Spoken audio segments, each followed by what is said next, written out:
Salut tout le monde, bienvenue dans ce nouvel épisode de Vie de Jeune. Vie de Jeune a manqué à qui? Moi, ça m'a tellement manqué et je suis très contente de revenir ici avec cela. Je rends gloire à Dieu qui nous accorde la force de pouvoir revenir avec ça et je crois que nous allons continuer à être bénis. Le Seigneur nous fera du bien. Alors, si c'est ta première fois ici, tu ne sauras peut-être pas. Vie de Jeune, c'est cette plateforme où nous parlons de la jeunesse chrétienne en général, mais de la jeune fille chrétienne en particulier. Alors ici, nous abordons tous les sujets. Il n'y a pas de tabou ici sur Vie de Jeune. Il n'y a pas de tabou et je partage avec vous les connaissances, les expériences, de mes expériences, des autres personnes également, et pensant que par l'aide du Saint-Esprit, nous serons bénis avec cela. Alors les amis, j'espère que vous allez très bien, j'espère que vous allez bien vraiment, et c'est mon souhait. Qu'est-ce qui peut pousser, qu'est-ce qui peut faire en sorte que les jeunes sœurs se retrouvent à des âges avancés sans mariage, étant donné que nous savons que le Seigneur veut nous bénir et il nous dit qu'il nous donnera le désir de notre cœur. La Bible nous dit que fais de l'Éternel tes délices et il te donnera ce que ton cœur désire. Vous voyez un peu. Et je crois que le désir de toutes les sœurs, je crois que le désir de la majorité des sœurs, peut-être pas toutes les sœurs, mais de la majorité des sœurs, c'est de se marier. Et nous savons tous bien que dans nos églises aujourd'hui, les sœurs veulent vraiment se marier. Alors, le tout premier point que moi j'ai pu recenser et que je trouve important, qu'il faut qu'on en parle là-dessus, vu les causeries, les échanges, les différents échanges que j'ai eus avec certaines sœurs, c'est que les sœurs généralement refusent d'être la côte du frère ou alors des frères qui les abordent. Mais elles ont comme dans leur tête l'image ou alors elles veulent devenir la côte des frères qui ont déjà de côte. Je vais m'expliquer. Mais je reprends. Les sœurs refusent d'être la côte des frères qui les abordent. OK? Parce que dans leur tête, elles veulent devenir la côte des frères qui ont déjà de côte. Qu'est-ce que je veux par là dire? La Bible nous fait comprendre que la femme a été tirée de la côte de l'homme. C'est-à-dire que lorsque tu te maries à un homme, et la Bible le dit clairement que les deux deviendront une seule chair. C'est-à-dire que vous devenez un. Vous voyez un peu donc, ça veut dire que l'homme là, en fait, tant qu'il n'a pas encore épousé, il n'est pas complet. Il est à moitié d'une certaine façon, ok? Il faut qu'il vienne t'épouser pour qu'il soit complet. Mais maintenant, les sœurs, la majorité des sœurs de nos jours, quand les frères les abordent ou alors quand les frères viennent vers elles pour le mariage, elles ne voient pas ces frères-là dans leur situation des frères qui ne sont pas complets. Elles ne les voient pas dans leur vie. Donc, elles ne comprennent pas que où il est, il n'est pas encore complet. Mais dans leur tête, elles veulent voir l'image ou alors elles veulent voir un frère déjà complet. Je prends un exemple. Par exemple, le frère là t'aborde, peut-être il ne sait pas encore s'habiller. Peut-être le frère là t'aborde, peut-être son hygiène corporelle, c'est un problème. Peut-être le frère là t'aborde, peut-être il a un manquement visible ou alors il y a quelque chose de visible qu'il ne fait pas et que toi tu aimerais que la personne qui doit t'épouser doit avoir ça. Ou alors tu aimerais, ou alors tu regardes par exemple un frère qui peut-être est déjà marié et qui sait s'habiller. Et toi tu trouves que voilà, il ne connaît pas s'habiller. Pour toi c'est un problème.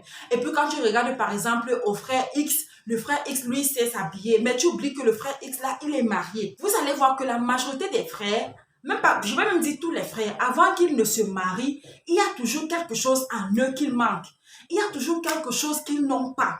Il y a toujours quelque chose qui n'est pas là. Et lorsqu'ils se marient, vous voyez que, bam, c'est comme si la chose-là est venue. Vous voyez le frère là, peut-être qu'il ne s'habillait pas bien, commence à bien s'habiller. Le frère là qui avait un problème d'hygiène corporelle commence à être propre. La beauté du frère, son visage, son physique même change. Parfois, il était tellement maigre, mais une fois qu'il s'est marié, le poids commence à venir un peu. Il commence un peu à être présentable. Il commence un peu à être bien. C'est-à-dire, quand ils sont là dehors, quand tu le regardes, tu vois un homme, tu sens que non, celui-ci, sa vie dose, comment on dit un peu, celui-ci, sa vie dose, il est bien, il est comme ça, il est ceci.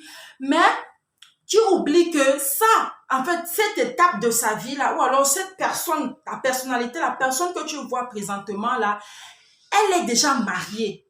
Je sais pas si vous comprenez. C'est-à-dire que son épouse est déjà venue pour le compléter, pour qu'il puisse former un. Et maintenant, quand toi, tu le regardes, tu te dis que non, tu aimerais que ton fiancé soit aussi comme ça. Ou alors, tu aimerais que la personne qui va t'aborder, que la personne-là soit comme cette personne-là. Mais tu oublies que la personne qui vient t'aborder, elle n'est pas encore complète. Et il faut que toi, maintenant, tu viennes en te mettant avec cette personne-là pour que la personne puisse être complète afin que ces choses qui sont manquantes puissent être comblées. Ces vides-là puissent être comblés. Ces choses-là que le frère n'a pas puissent être apportées dans la vie de ce frère.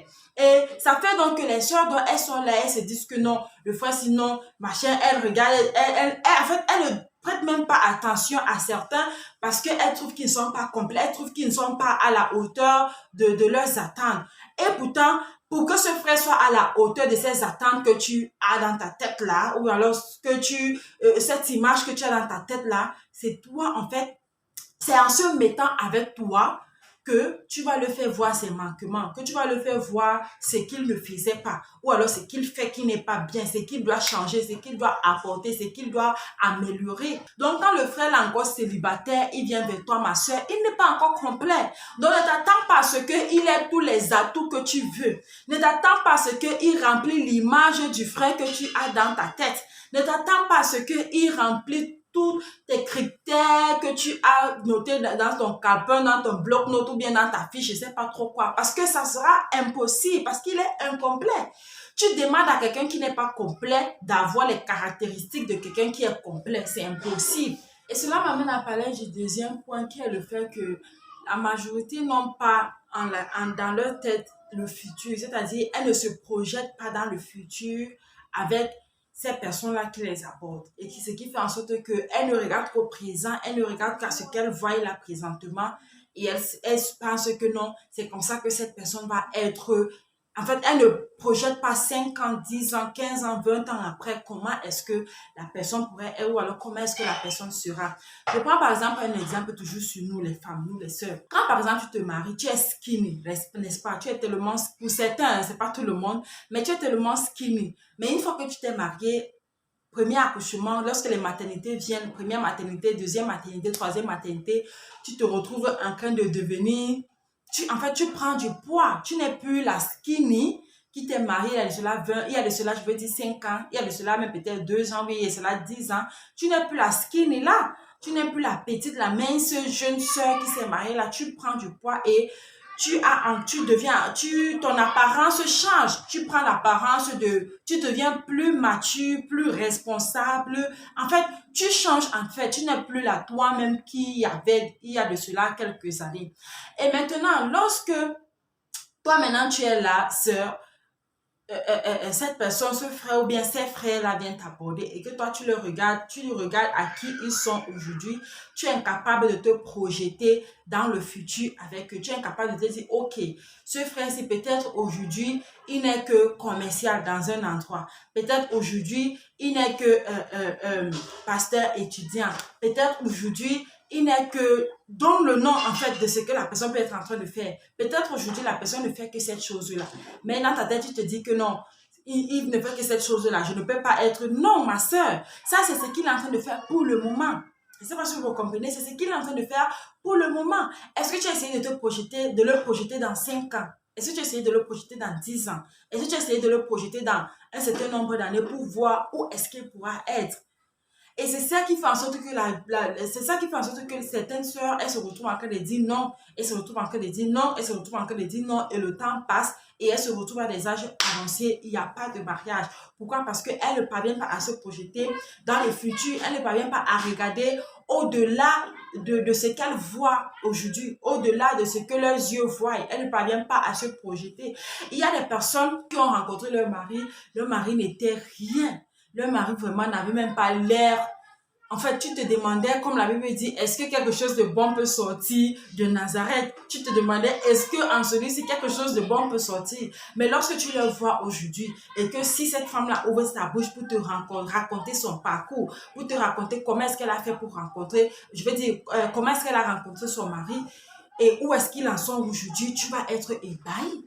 Tu vas dire, waouh, waouh.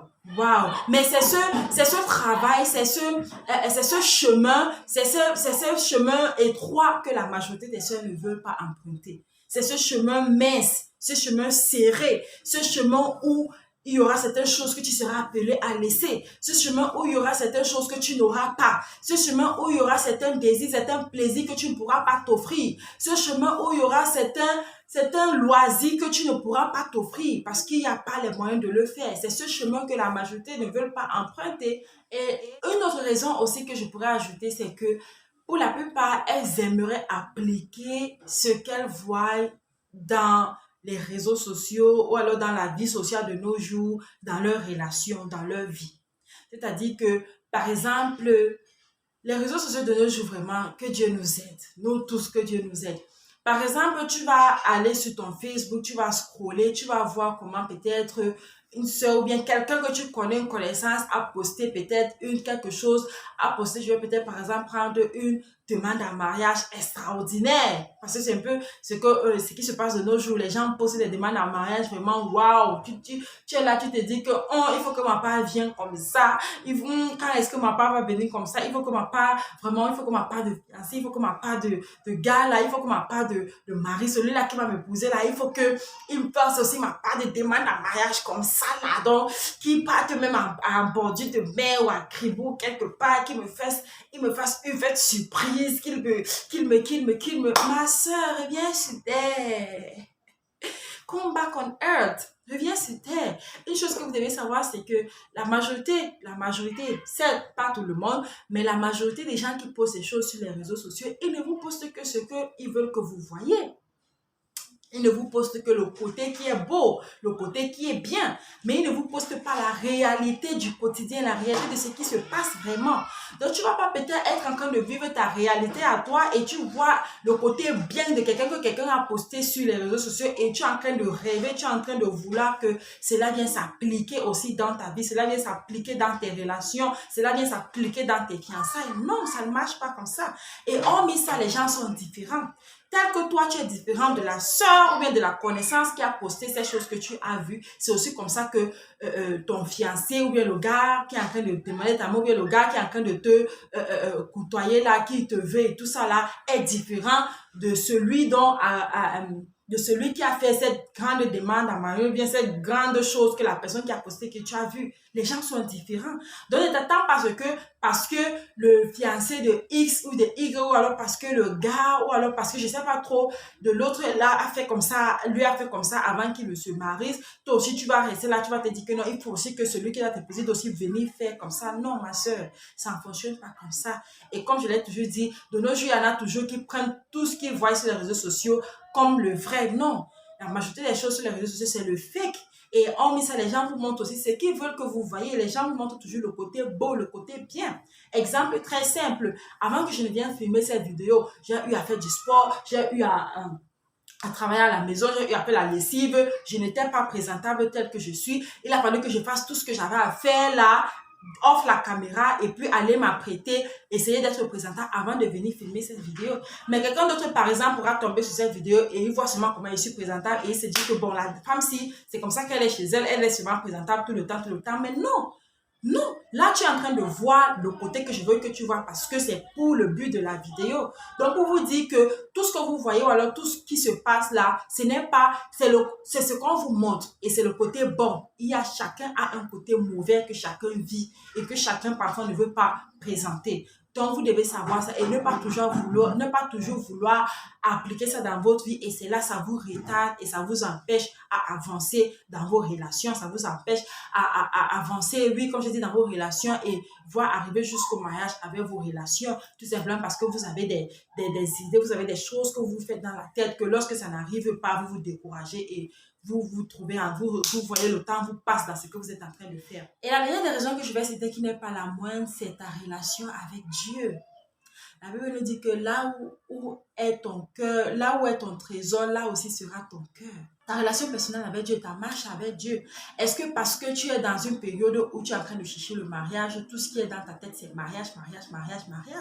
Est-ce que parce que tu es où tu désires le mariage, tu veux te marier, tu désires qu'un frère vienne t'épouser et tu es pas tout ce que tu fais, tout ce que tu dis, tout ce que en fait, tout ce que tu fais ne tourne qu'autour de ça. Si tu jeûnes seulement parce que tu veux que le mariage vienne. Si tu pries seulement parce que tu veux que le mariage vienne. Si tu pars en retraite spirituelle, tu pars à la retraite spirituelle tout simplement parce que ton seul sujet de prière, c'est Seigneur, envoie ma part de mari. En fait, si c'est que ton trésor, c'est que le fait de vouloir te marier devient ton trésor, alors ton cœur sera là et c'est dangereux. Parce que tu dois savoir que ta relation avec Dieu ne doit pas être basée sur le fait que tu veux te marier. Ta relation avec Dieu ne doit pas être basée sur le fait que tu veux à tout prix entrer dans le mariage, tu veux à tout prix que Dieu te donne un mari. Non. Sinon, tu vas te retrouver en train de faire des choses que ça ne sera même pas Dieu qui t'a demandé de le faire, ça ne sera même pas la volonté de Dieu. Et en fait, des choses qui ne seront que pour ton mal, en fait, à la fin de la journée, qui ne seront que pour ton mal. Donc, tu dois te rassurer que ta relation avec Dieu est saine. Ta relation avec Dieu n'est pas à cause du fait que tu veux te marier, mais à cause du fait que tu dois avoir une relation personnelle avec lui. Dieu, en fait, doit être ton trésor, afin que ton cœur puisse être en lui, ton cœur puisse être pour lui, ton cœur puisse battre pour lui. Et vous allez voir, moi, j'ai connu plusieurs sœurs qui m'ont souvent dit que elles ont rencontré leur mari à une période où elles ne priaient même pas pour le mariage, qui est mon cas par exemple. Moi, j'ai rencontré mon mari, je ne priais même pas pour le mariage. Il est bien vrai que je me suis mariée vraiment très jeune, si on peut le dire. Mais je ne priais pas, il n'y avait pas de sujet de mariage dans ma liste de prières. Je ne priais pas pour le mariage, je ne pensais même pas au mariage. Mais j'étais dévouée dans l'œuvre du Seigneur, j'étais dévouée à faire ce que je devais faire en tant que jeune chrétienne. J'étais dévouée à me donner dans ma marche avec Dieu. En fait, j'étais dévouée, dédicacée en fait pour le Seigneur. Et dans cela, en le faisant, le Seigneur m'a envoyé mon époux. Vous voyez un peu. Donc, pour t'encourager, toi, ma soeur qui m'écoute, que le fait que tu sois déjà âgé ne te décourage pas à vouloir détourner ton regard, de tourner ton focus sur ta relation que tu dois avoir avec Dieu et mettre cela juste sur le fait du mariage, non. Mais que tu restes concentré sur ta relation avec Dieu, que le Seigneur reste ton point de focus, qu'il reste ton tout en tout. Et tu verras que au temps et au moment opportun, parce que c'est aussi une chose que nous devons savoir. La Bible nous dit que Dieu fait toutes choses belles, bonnes en son temps. Au temps et au moment opportun, Dieu va t'amener ce miracle que tu attends. Dieu va t'amener ce mari que tu attends. Dieu va accomplir ce désir de ton cœur que tu as. Alors la famille, nous sommes arrivés à la fin de cet épisode de Vie de Jeune. J'espère que vous avez été bénis. N'oubliez pas, vous pouvez continuer à laisser vos points de vue par rapport au sujet, à la thématique du jour au niveau des commentaires. Ça fera plaisir de vous lire. Les uns et les autres également apprendront de votre expérience également. Pourquoi pas, ça nous fera vraiment plaisir de vous écouter. Alors laissez les commentaires là en bas et nous allons continuer la discussion au niveau des commentaires. Que le Seigneur vous bénisse. Bye.